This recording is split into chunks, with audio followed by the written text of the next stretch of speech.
you can't run an offense the way the Eagles are running this offense by eliminating certain things. So if you don't trust your quarterback to do certain things, you got to go find another quarterback. That's how it works in this league because you're ultimately looking for the superstar quarterback, the star quarterback. And you don't want to scratch out pages in your playbook because you're not confident the quarterback can do certain things. So the shrink wrap has to come off. You got to let him sink or swim. You can't protect him forever. I think it starts in week 3. Football 24.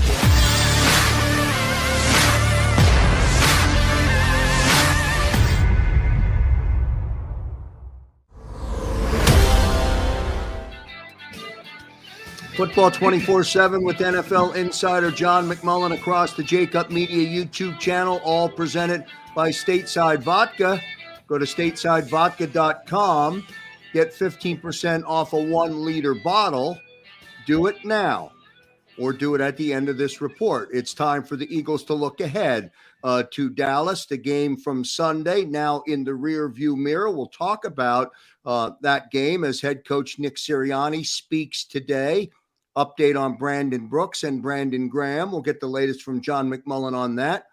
Was Merle Reese, the legendary Merle Reese, was he correct in the broadcast yesterday? We'll ask Johnny Mack about that. Zach Ertz, now a COVID casualty. We'll get the details. And is everything okay with Devontae Smith? A lot to talk about on this Monday night here on Football 24/7 with NFL insider John McMullen. Johnny Mack, welcome in, brother. Nice to have you here on a Monday night to start to begin your deep dive into yesterday. And then as it states across the bottom of the banner, time to look ahead and get ready for Dallas a week from tonight in Big D. Yeah, I think, there's a little bit, Nick Sirianni mentioned, there's a little bit of a buffer zone for the 24-hour rule because remember, next week is Monday night in Dallas. So everything gets kind of pushed back a day. And they'll start to turn the page after they watch the film tomorrow, try to correct some issues. But and then it's on the Dallas week, which is always obviously a big deal in Philadelphia. But yeah, a lot of big news starts with, unfortunately, Brandon Graham is going to be out for the season, as we all thought, with a ruptured Achilles. So he's done for the season. Better news on Brandon Brooks, as good as you can expect. He's going to head to injured reserve, so he's going to miss some time, but it's not a season-ending injury, and it would have been if it was a torn pec. So Nick Sirianni described it as a strained pec, and he's going to be out for a little bit of while. But good news is that one is not a season-ending injury. And not an injury, but as you mentioned, Krausey, Zach Ertz tested positive for COVID-19 today. So it was a breakthrough infection for all the people that want to shame Zach. He is vaccinated. He is fully vaccinated. So there is a chance, if he remains asymptomatic, that he could play in Dallas on Monday night. He's got to pass 2 tests 24 hours apart. But that depends if he's showing no symptoms. So there is a chance that he could still be in the mix for the Dallas Cowboys. Davion Taylor also cap is day-to-day. So that's the other injury. But some good news. The very bad news is Brandon Graham out for the season. That's going to be a difficult player to replace. Yeah, and a tough story for him. Tough to hear the news. Talked about it a little bit. You spoke about it yesterday on the live post-game show. Derek Gunn, of course, who has a relationship with BG, talked about it yesterday. Tough stuff at this point for him. I think and I'll paraphrase his social media message. They're still going to shock the world. He's only going to be doing it from a different place on the sideline. Yeah, I mean, that's Brandon. He's always energetic. He's always got a smile on his face. He's always a big part of this team. I expect him to continue to be. But man, that's a tough player to replace. as popular as Brandon is, it's sort of this weird dichotomy. I've talked about a lot over the years. This is one of the best players in Eagles franchise history. He's that good. For whatever reason, I don't think people recognize that. I think they're going to start to recognize that when he's not out there because he's a dominant player, both rushing the passer and against the run. Even Derek Barnett, Josh Sweat, they're not Brandon Graham. So it's going to be an issue. Football 24/7 across the JAKIB Media YouTube channel with John McMullen. We'll get into the Nick Sirianni press conference from today in just a moment. John, I do want to ask you, and I always refer to our buddy Barrett Brooks, who has made the statement that you know what type of football team you have after 4 games. You have a good feel and a good understanding for what type of team you have. I wonder if there's any metric or truth to that statement after just the first 2 games this season.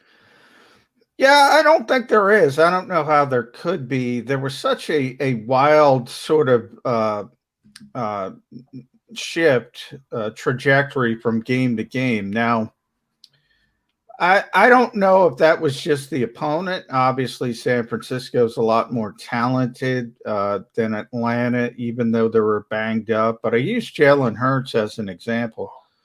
We talked a lot the success of Jalen Hurts in Atlanta.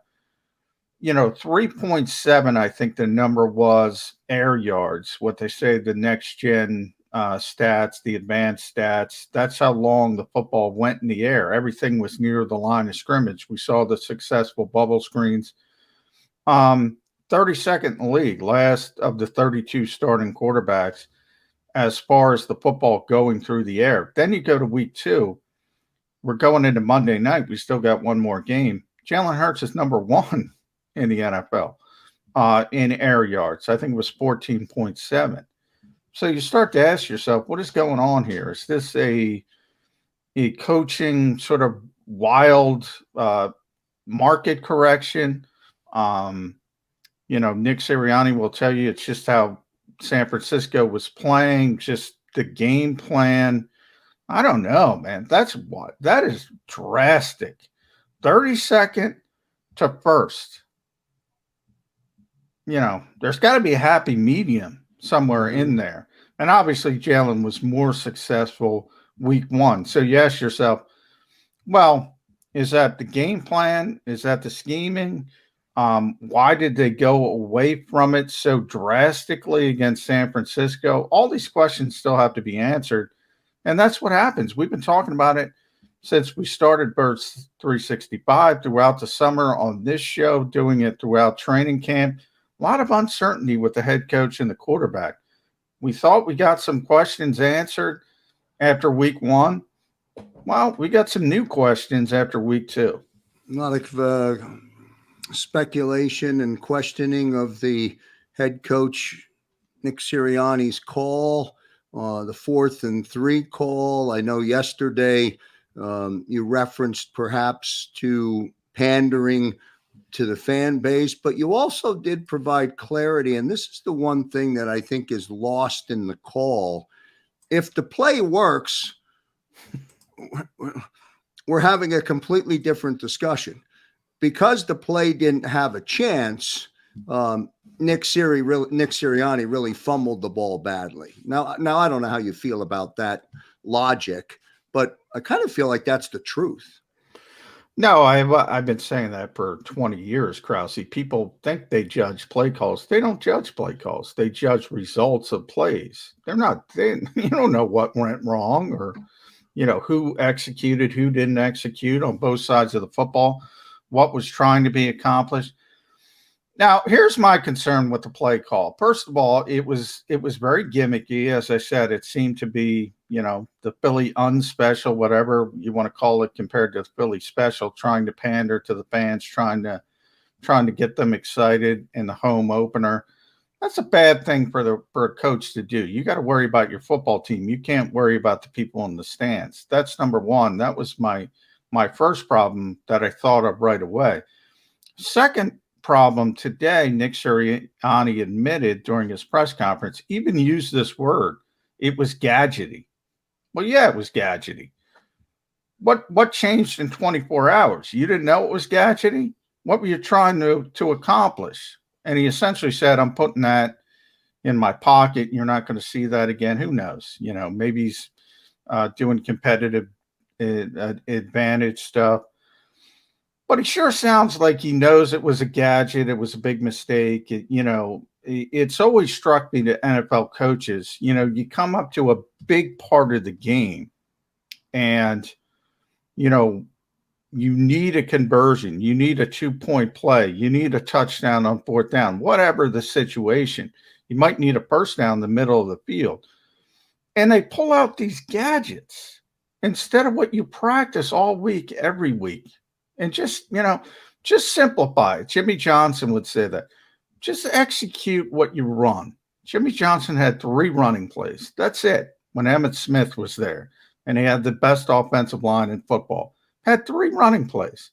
Ran them again and again and again, and everybody knew what was coming, and they couldn't do anything with it because the Cowboys were able to execute it with great players. And this is not just Nick. This is a lot of coaches. And I would say the same thing about Doug Peterson in the Super Bowl. But that was a success, so everyone loves it.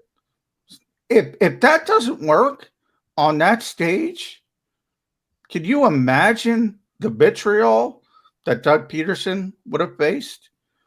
Now, again, that shouldn't be the weight, but it should be the weight of whether you're calling something a great play call or just a play that was executed properly. And I think that's where the disconnect is when people talk about play calling. But I'm getting into it into a deeper conversation. Nick Sirianni knows it was gadgety, knows he made a mistake. And look, the play was over.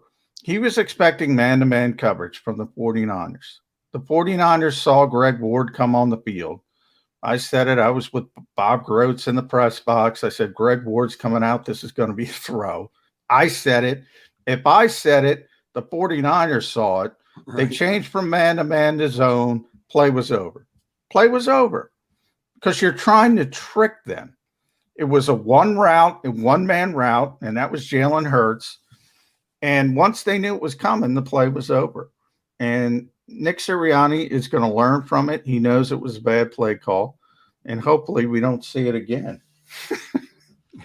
John, was there time for any other conversation in the Sirianni press conference this afternoon? Oh, yeah, there was plenty of stuff gotten to. Obviously, the injuries, I started out with that. I had the first question, Landon Dickerson in his first action, which wasn't great if you watch the game again, but kind of understandable, the fact that he just returned to practice and he was thrown into the deep end of the pool, so to speak. We asked about the biggest difference between Jalen Hurts' week 1 performance versus his week 2 performance, kind of what I talked about. Look, the guy's not accurate. So you're asking him to throw the football down the field. That's not his strength. So you have to ask yourself again, the coach, what's going on there? 3.7 air yards to 14.7. Doesn't make a lot of sense.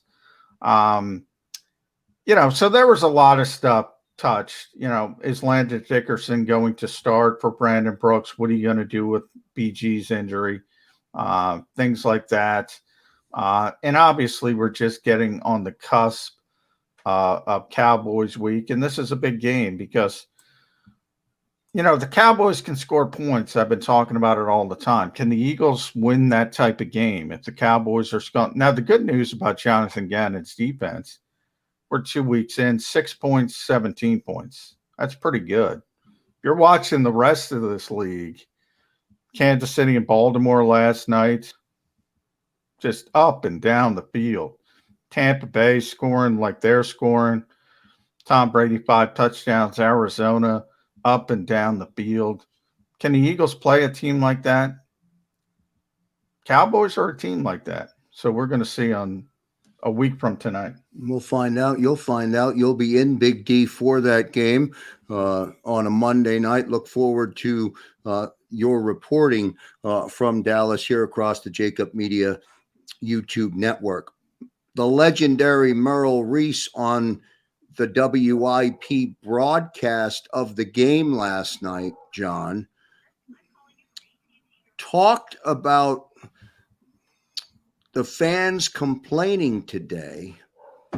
And I'm going to paraphrase what Merle said, but I want to get you to react to it. Look no further than the offensive line and the defensive line of the Eagles to blame for this loss. Yeah, I can't agree with that. I assume Merrill's talking about the personal foul of Derek Barnett. But again, 17 points in the modern NFL. I'm going to bottom line this. If you give up 17 points on defense in the modern NFL, you should win the football game. Offensive line is clearly the strength of the Eagles. Now, they lost Brandon Brooks. There was a little bit more difficulty, as I said, Landon Dickerson playing for the first time. But as a whole, I mean, Jordan Mailata was great. Kelsey was solid. Sayamala was solid. Lane Johnson probably hasn't gotten up to where we are usually are with him, but I think he'll be fine moving forward.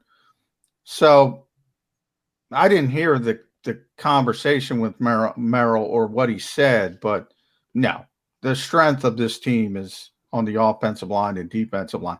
And by the way, that defensive line dominated and made Jimmy Garoppolo very, very uncomfortable for most of that game.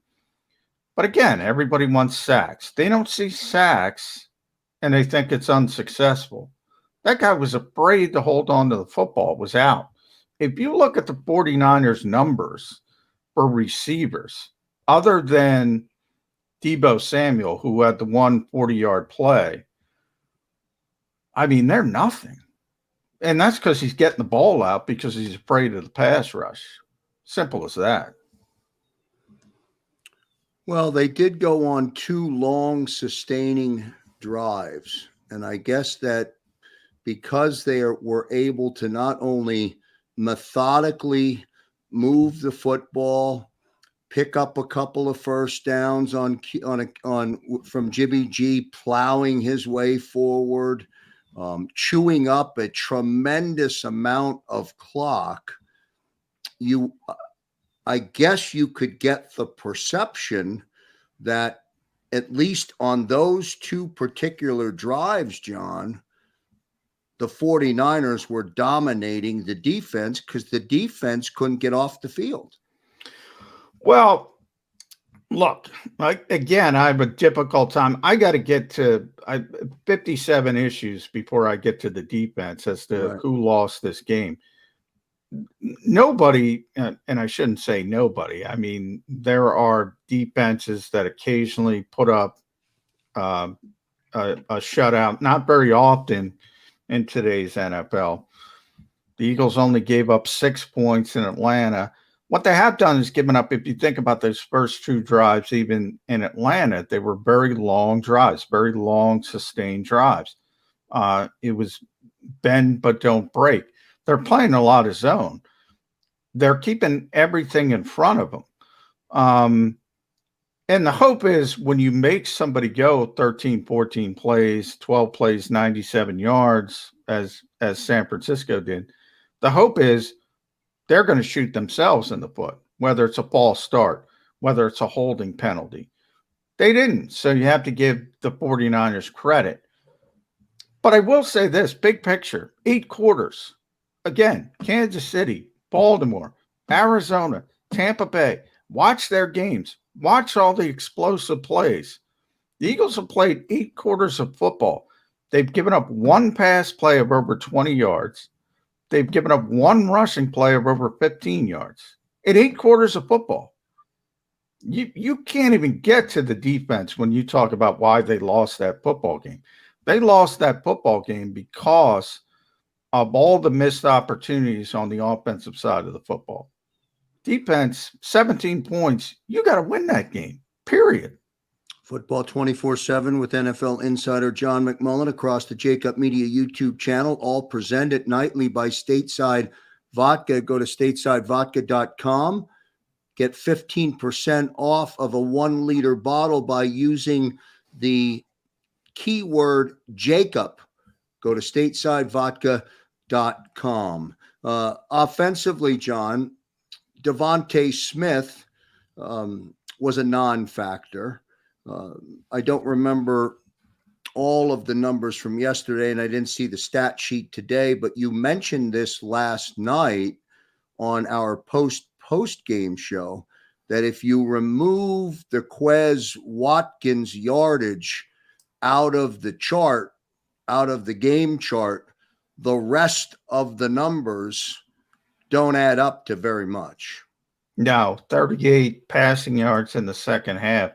I'll go one further because I dived into it deeper today. The Quez Watkins 91-yard pass, that was the last time a wide receiver caught a pass in the game. And that was 6.5 minutes left in the first half. So they played about 37 minutes of football almost without getting the football to the wide receivers. There were 8 targets, didn't connect once, 39 passing yards in the first half. And that's why I bring up the air yards earlier in this conversation. Where are those bubble screens? Where are those wide receiver screens? Okay, Jalen Hurts is having a difficult time getting the football down the field. So why not make it easier for him? Where are the in-game adjustments? You got to get the football in the hands of your playmakers. And if you can't do it down the field, which was the game plan, okay, understandable. It made some sense because the 49ers were down both of their starting corners. So you say to yourself, we should be able to push the football down the field. But you can't push the football down the field if the quarterback is not accurate on that particular day. Now, they had some hits. Watkins being the most notable. Jalen Reagor made a mistake on what should have been a 36-yard touchdown. But when you fall behind and you're having difficulty pushing the football down the field, you got to do some different things. And that's where the bubble screen could have came back into play. Get the ball in the hands of Quez Watkins that way. See if he can break one. See if Devontae Smith can break one. Jalen Reagor. Where did that go? Rookie head coach kind of forgetting about it. I talked about Arthur Smith. You remember, Joe, in week 1. Very effective early. Calvin Ridley didn't go to him again. Rookie mistake. 3 receptions and 3 targets on the first drive. Forgot about him. This week, rookie head coach forgot about stuff in the guts of the game. It happens all the time. And that's why we said there was going to be some hiccups, and hopefully you learn from it. Did he forget the tight ends in this game, John?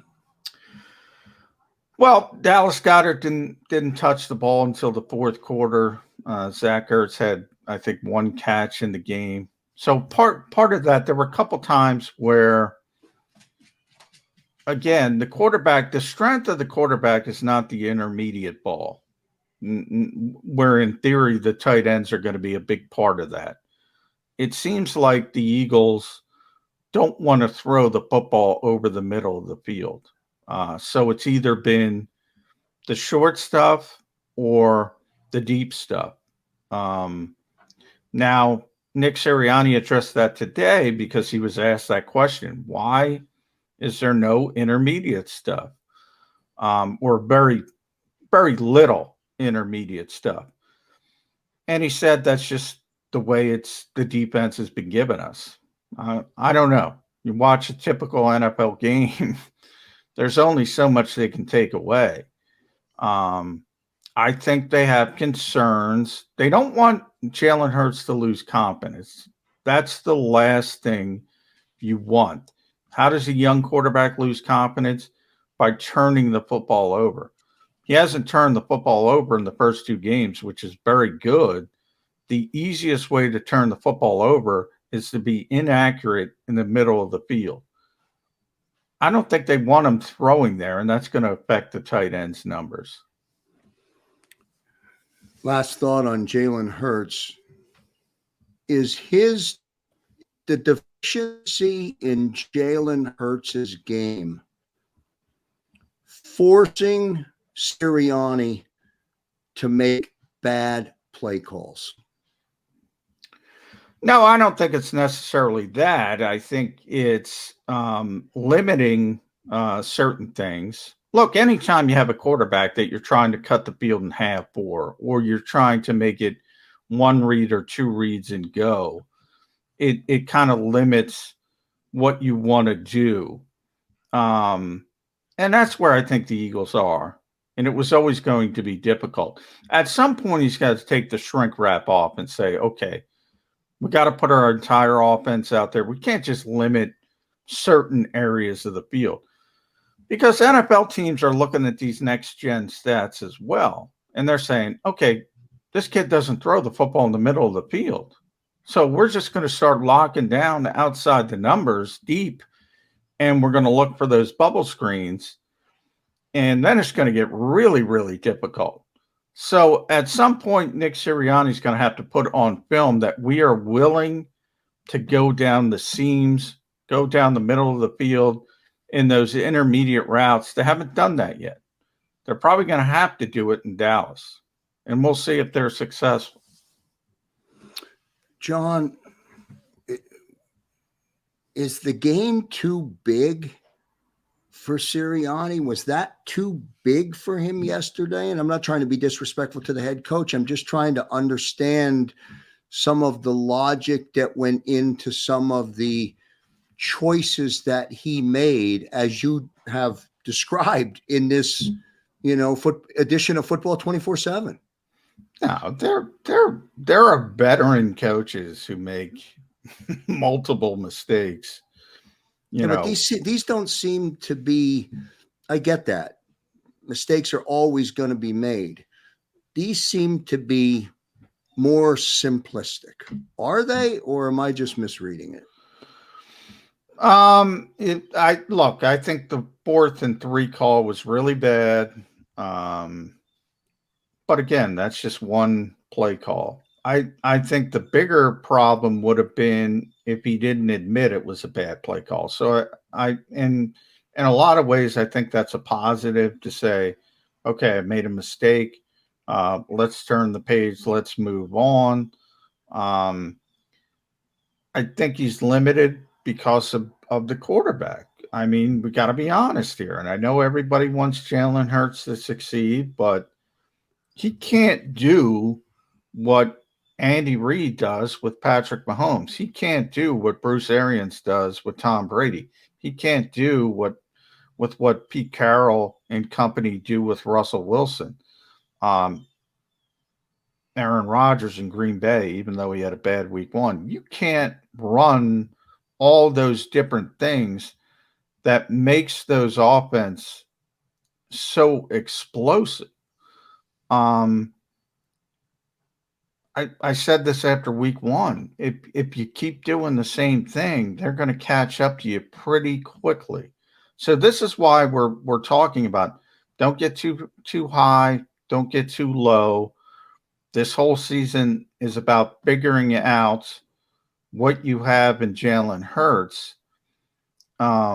Right now, he's got to show a lot more to prove he's going to be the long-term answer at quarterback for this position, for this organization.